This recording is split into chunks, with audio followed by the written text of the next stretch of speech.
Amen. Bonsoir, peuple de Dieu. Shalom, shalom. Amen. Nous sommes la solution de l'humanité sur la terre. Je suis sauvé pour être la solution de ma soeur. Je suis sauvé pour être la solution de mon frère. Je suis sauvé pour être la solution sur cette terre. C'est pourquoi Dieu m'a appelé son ambassadeur. C'est pourquoi Dieu vous a appelé son ambassadeur. Jésus n'est pas venu dans ce monde et il nous a sauvés, nous a donné une mission juste pour jouir les choses du monde, etc. Non, ça serait vraiment de grande erreur. Bien-aimé dans le Seigneur. Donc, l'onction que Dieu nous a donnée, le don que Dieu nous a donné, tout ce que Dieu nous a donné, c'est d'apporter la solution. La solution que nous cherchons, cette solution est en nous à travers l'onction que Dieu nous a donnée. Cette solution est en nous à travers les dons que Dieu nous a donnés. C'est pourquoi, vous savez, la Bible a dit, ne laissez pas le don que Dieu vous a donné en tant qu'évangéliste, en tant que pasteur, ne laisse pas ces dons en vous. Parce que lorsque ces dons dorment en vous, cela ne fera pas du bien, cela ne fera pas du bien à la nation, cela ne fera pas du bien à la société, à quartier, à vos frères et à tout le monde autour de vous. Alléluia. Bien-aimés dans le Seigneur, nous allons regarder quelque chose. Nous allons regarder quelque chose dans les Écritures concernant. Je vais examiner la vie de première personne, je crois, la vie de David. Lorsque le moment est arrivé, qu'on devait Dieu a donné une révélation que le prophète doit aller dans la maison de son père et oindre quelqu'un. Mais la Bible dit, lorsque Samuel Saül, premier Samuel, nous allons lire chapitre 16. Donc verset 7. Oui. Et l'Éternel dit à Samuel, ne prends point garde à son apparence et à la hauteur de sa taille. C'est ça? Oui, c'est ça. Amen, c'est ça. Donc, l'Éternel dit, je parlais de l'onction, vous savez, en tant que chrétien, en tant que évangéliste pasteur, lorsque l'onction de Dieu nous est donnée, lorsque Dieu nous est appelés, Dieu nous est appelés pour que nous deviendrons une solution à nos semblables, pour que nous deviendrons une solution sur la terre, pour que nous sommes la solution. Sans nous, sans les chrétiens, il n'y aura pas de solution dans ce monde pervers. Voyez-vous? Donc, ici, la révélation est arrivée et il faut maintenant chercher quelqu'un, oindre quelqu'un qui devait être la solution. Alors, l'homme de Dieu est parti dans la maison d'Issée et il a vu son frère vraiment élancé, de taille, etc., s'est présenté et lui, il a vu déjà que sûrement celui-ci doit être la personne que l'Éternel a désirée. Mais, bien aimé dans le Seigneur, Dieu regarde le cœur. Si je te donne ce que je vais te donner, comment tu vas l'utiliser? Si je te donne de l'argent, comment tu vas l'utiliser? Si je te donne telle onction, comment tu vas l'utiliser? Vous voyez? Donc, Dieu regarde le cœur. Et quand l'homme est apparu, il dit non. Dieu a dit non. Lui là, non. Toi, tu regardes des choses d'apparence. Moi, je regarde au-dedans du cœur. Au-dedans du cœur. Au-dedans du cœur. Donc, et la Bible me fait comprendre qu'ils ont fait passer, je pense, 6 ou bien 7 enfants. Et le prophète a dit, mais n'y a-t-il pas un autre enfant? Tu n'as plus d'autres enfants? Et c'est là que le papa s'est souvenu que, ah oui, le jeune homme, le jeune enfant, le jeune garçon, il est au champ, il est en train de prêter les brebis. Et le prophète dit, je ne quitterai pas jusqu'au moment où il est arrivé. Donc, ils ont envoyé le message pour aller chercher David sur le champ. Et quand David a apparu, déjà l'Éternel, l'Esprit de Dieu dit que c'est lui. Et la Bible dit qu'on lui a versé lui. Et on lui a oint. Il a été choisi. Et il est encore rentré dans ce qu'il faisait. Il est reparti faire ce qu'il faisait, bien aimé dans le Seigneur. Vous voyez? C'est pourquoi j'ai l'habitude de dire, Dieu, quand il ne choisit pas, ou bien, vous savez, chacun de nous que Dieu a choisi dans notre famille, c'est que Dieu voudrait que nous devenions vraiment une solution et nous devons avoir l'esprit d'audacité. Et parce que après l'onction, lorsque vous avez reçu l'onction, vous avez reçu certains dons de Dieu, vous devez oser. Si vous n'osez pas, le don ne va pas travailler. Si vous n'osez pas, l'onction aussi ne va pas faire son œuvre. Chacun de nous, nous devons oser, nous devons connaître ce que nous avons reçu. Tu dois connaître ce que tu as reçu. Tu dois connaître ce que tu as. Si tu ne le connais pas, bien aimé dans le Seigneur, tu ne peux pas avancer. L'évangile ne peut pas avancer. Toi, tu vas arriérer l'évangile. Tu vas arriérer les choses. Et dans ta famille, il y aura trop de problèmes. Dans ta famille, si tu as le don de la guérison, mais autour de toi, les gens tombent toujours malades, même la maladie qui ne devait pas tuer les gens, en train de les tuer. Mais pourquoi tu as reçu ces dons, bien-aimé dans le Seigneur? Ma soeur, pourquoi tu as ce don? Mon frère, pourquoi tu as eu ces dons? Alors, il suffit qu'un seul mot, une seule parole venant de ta bouche, au nom de Jésus, les démons vont trembler. Au nom de Jésus, les esprits mauvais vont commencer par fuir. Au nom de Jésus, il y aura la guérison, il y aura la restauration. Donc, nous devons oser. Mais le problème, notre problème, vous savez, c'est la peur. Est-ce que si je prie maintenant, est-ce que ça va réussir? Si je proclame maintenant, est-ce que vraiment ça aura des résultats? Non. Ce n'est pas ça le problème. Mon problème est que Dieu m'a dit de dire. Dieu m'a donné ce pouvoir. Alors, je proclame. Donc, nous devons être conscients de cela et nous devons oser. Mais si je proclame et il n'y a rien, en tout cas, j'ai fait mon travail. Et lorsque vous proclamez, lorsque vous faites votre travail, vous savez, c'est Dieu qui fait le reste. C'est Dieu qui fait le reste.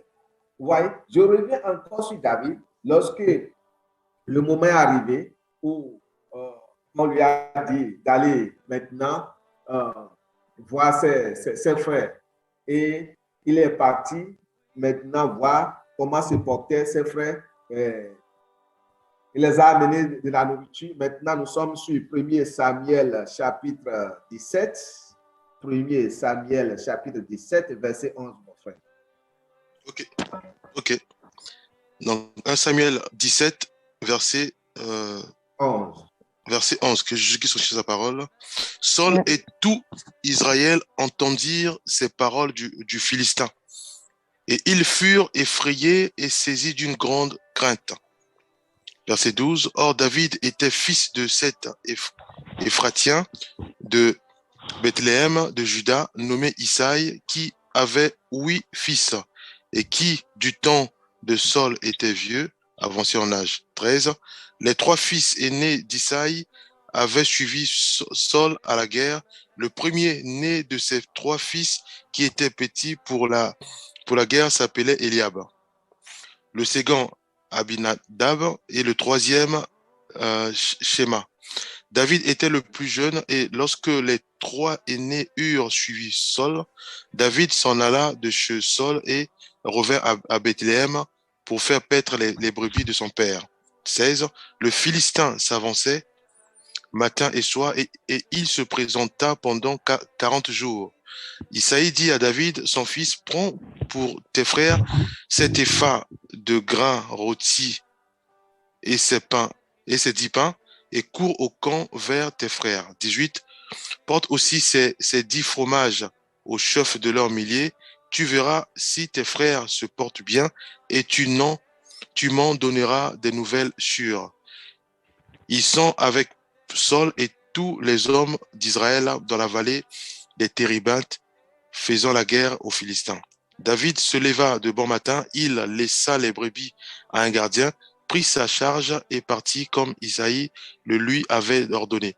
Lorsqu'il arriva au camp, l'armée était en marche pour se ranger en bataille et poussait des cris de guerre. 21. Israël et les Philistins se formèrent en bataille, armée contre armée. David remit les objets qu'il portait entre les mains du gardien des bagages et courut vers les rangs de l'armée. Aussitôt arrivé, il demanda à ses frères comment ils se portaient. 23. Tandis qu'il parlait avec eux, voici le Philistin de Gath, nommé Goliath, s'avança entre les deux armées hors des rangs des Philistins. Il tint les mêmes discours que précédemment et David les entendit. À la vue de cet homme, tous ceux d'Israël s'enfuirent devant lui et furent saisis d'une grande crainte. Chacun disait, avez-vous vu s'avancer cet homme? C'est pour jeter à Israël un défi qu'il s'est avancé. Si quelqu'un le tue, le roi le comblera de richesses. Il lui donnera sa fille et il affranchira la maison de son père en Israël. David dit aux hommes qui se trouvaient près de lui, que ferait-on à celui qui tuera ce Philistin et qui ôtera l'opprobre de dessus d'Israël? Qui est donc ce Philistin? C'est un circoncis pour insulter l'armée du Dieu vivant. Le peuple, répétant les mêmes choses, lui dit, c'est ainsi que l'on fera à celui qui le tuera. Eliab, son frère aîné, qui l'avait entendu parler à ces hommes, fut enflammé de colère contre David et il dit, pourquoi es-tu descendu et à qui as-tu laissé ce pot de brebis dans le désert? Je connais ton orgueil et la malice de ton cœur. C'est pour voir la bataille que tu es descendu. David répondit, qu'ai-je donc fait? Ne puis-je pas parler ainsi? Jusqu'à quel verset, mon bien-aimé? Donc, c'est bon. Amen. Ah, c'est bon. Amen. Soyez bénis. Alléluia. Amen. Mais regardez un peu le récit de cette histoire. Vous voyez, on lui a chargé d'aller voir ce qui se passe, alors que ces frères-là sont des enfants de Dieu, ce sont des lumières de Dieu, c'est des gens capables qui devaient prendre le défi, relever ces défis que les Philistins, que Goliath est en train d'avancer dans la maison de Dieu. Mais personne n'ose dire se lever contre ce Goliath. Vous voyez, parce que pourquoi? Ils ont la peur. La Bible nous a dit, quand nous regardons bien les Écritures, la Bible nous a dit, lorsque Goliath se lève et dit, qui est là, qui va aller contre moi, la Bible nous a dit, même plusieurs sont morts. Pourquoi? La peur les a tués. La peur les a tués. Mais pourquoi tu as l'onction? Pourquoi tu es un enfant de Dieu? Pourquoi tu es chrétien? C'est ainsi, bien-aimé dans le Seigneur, la peur tue beaucoup de chrétiens aujourd'hui. Ce n'est pas le diable. Ce n'est pas les esprits mauvais. La peur, je dis bien les chrétiens, bien-aimés dans le Seigneur, la peur, ça détruit. Pourquoi? Parce qu'ils n'osent pas utiliser l'âme que Dieu les a donnée, l'onction que Dieu les a donnée. Donc, ils n'osent pas utiliser ces choses. Lorsque vous laissez ces choses d'homme en vous, bien que vous avez les armes avec lesquelles vous pouvez avoir le combat et vous aurez la victoire, mais si ces armes donnent en vous, vous n'aurez jamais la victoire. Vous serez chrétien, vous serez des enfants de Dieu, mais toujours dans des petits problèmes, des problèmes vraiment là. Vous n'êtes pas même solution pour vous-même. Il faut être solution pour propre avant d'être solution pour autre personne. Voyez-vous? Donc, nous devons chercher, est-ce que je suis vraiment la solution pour moi-même? Est-ce que je suis vraiment la solution pour moi-même? Et si je suis vraiment la solution pour moi-même, je devais m'imbiber dans la parole. Je devais boire, je devais buire de la parole, je devais manger la parole, je devais regarder les choses, je devais lire la parole, la Bible. Amen. Et avant d'arriver ici ce soir, il y a une sœur qui a dit, est-ce qu'il faut laisser les choses, regarder télévision, les choses du monde? Bien sûr. Qu'est-ce que ces choses du monde, les télé, les films que vous regardez, qu'est-ce que cela vous apporte? Qu'est-ce que cela vous apporte?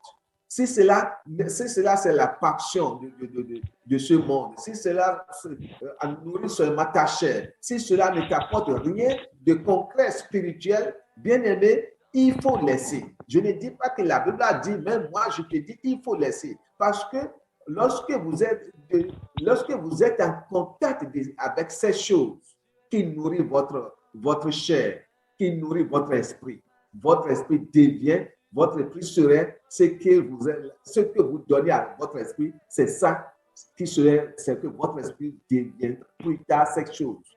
Ces esprits vont vous influencer. La même chose, lorsque vous êtes nourri de la parole de Dieu, les films de Dieu, les messages des hommes de Dieu, lorsque vous êtes nourri de ces paroles, de temps en temps, vous allez voir que ces messages vont commencer par faire quoi? Transformer votre vie. Et votre vie sera transformée, votre vie, vous deviendrez un homme ou une femme forte dans la société et vous deviendrez une solution autour de vous. Mais si vous êtes toujours dans l'autre côté, dans la négativité, dans le monde, etc., et ce qui est encore malheureux est que les chrétiens, les enfants de Dieu, qui regardent les films pornographiques, qui regardent des choses vraiment bizarres, mais bien aimé dans le Seigneur, tu gagnes quoi en cela? Au lieu de prendre ta Bible, au lieu de lire la parole de Dieu, au lieu de s'inviter dans la parole, au lieu de fouiller, au lieu de chercher la grâce de Dieu. Parce qu'en cherchant, Dieu ouvre ton esprit. Et maintenant, tu auras l'onction, la grâce. Et tes yeux vont s'ouvrir. Et tu sauras que tu es vraiment la solution à tes proches. Tu sauras que tu es vraiment la solution. Ce que tu cherches, toi-même, tu es la solution. Mais si tu ne sais pas que toi, tu es la solution de tes problèmes, comment tu auras résolu le problème des autres? Je ne suis pas sauvé pour être inutile sur la terre.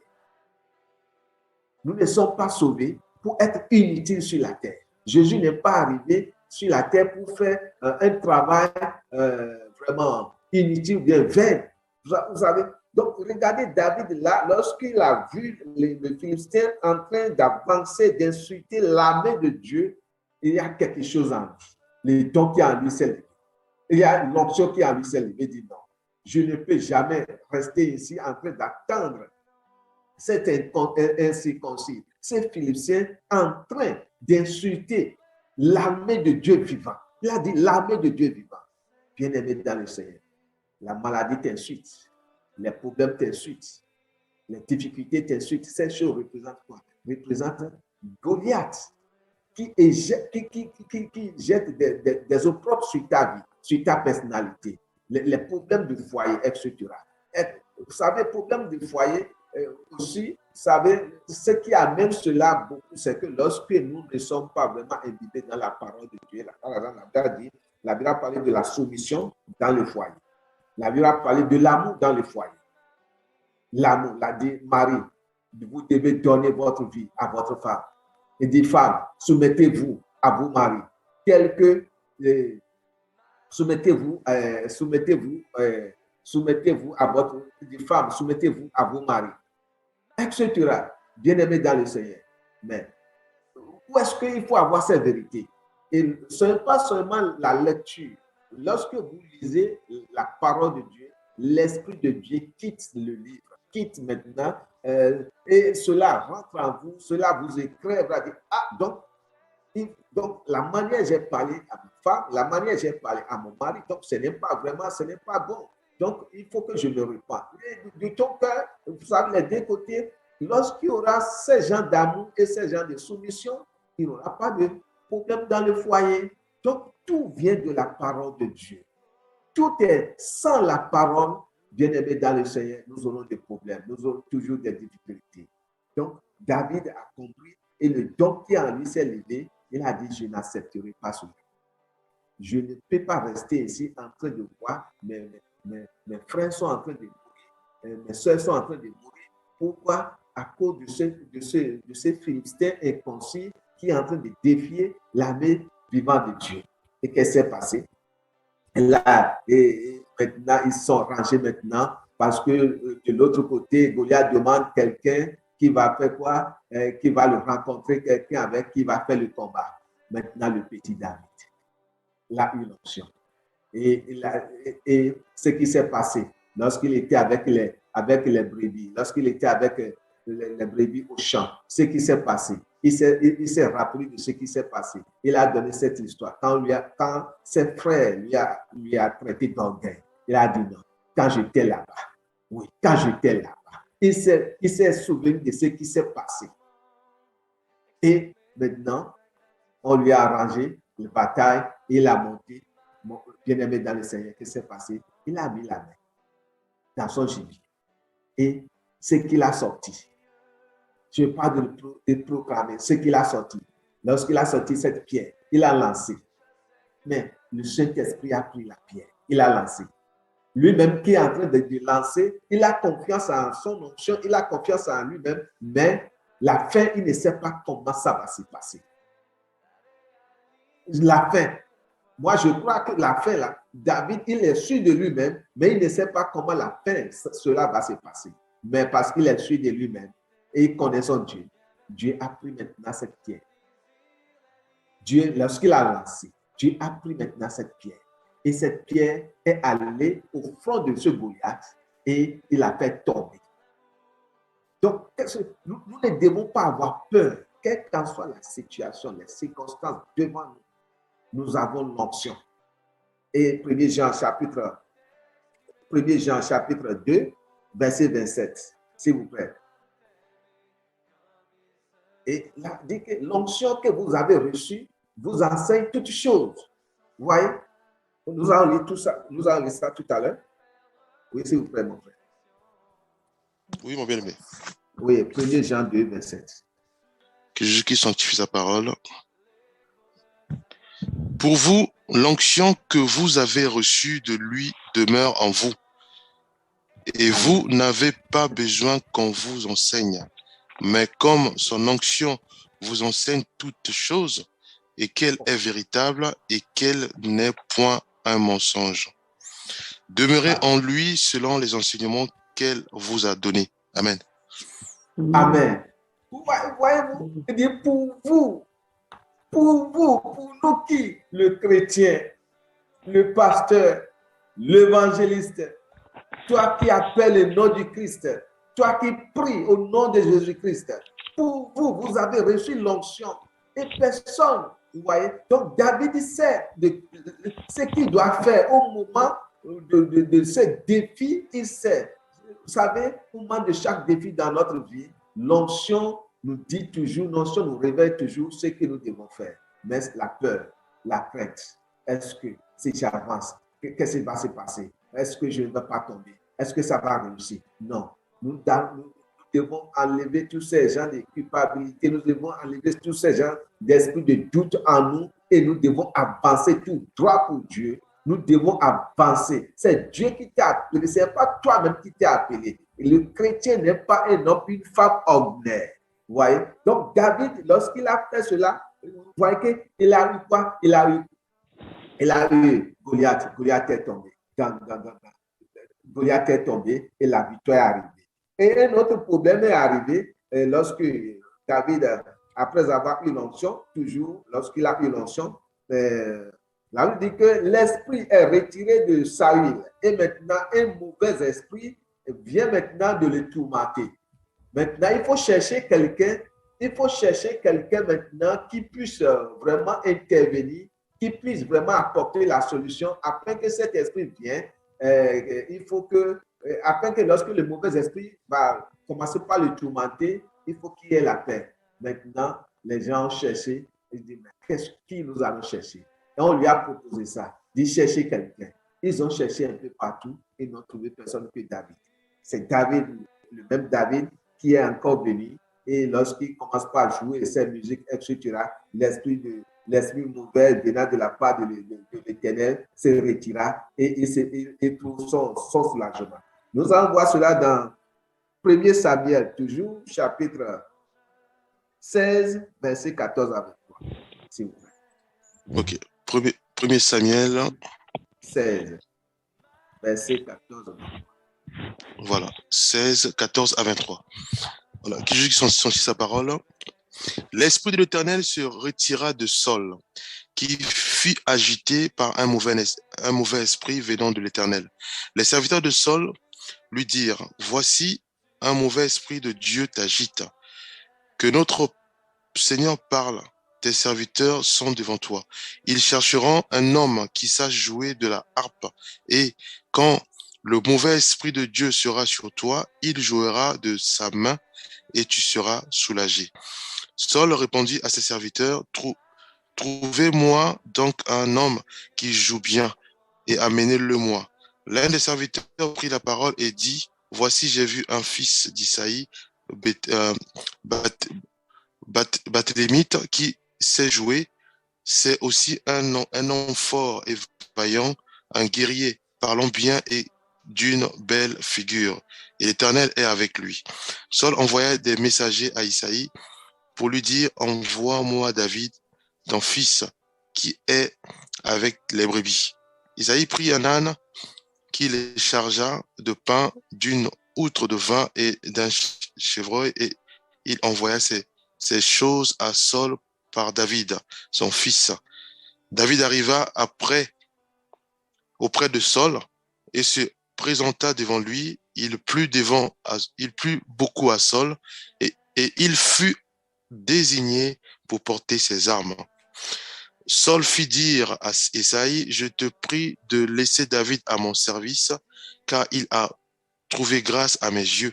Et lorsque l'Esprit de Dieu était sur Saul, David prenait la harpe et jouait de sa main. Saul respirait alors plus à l'aise et se trouvait soulagé.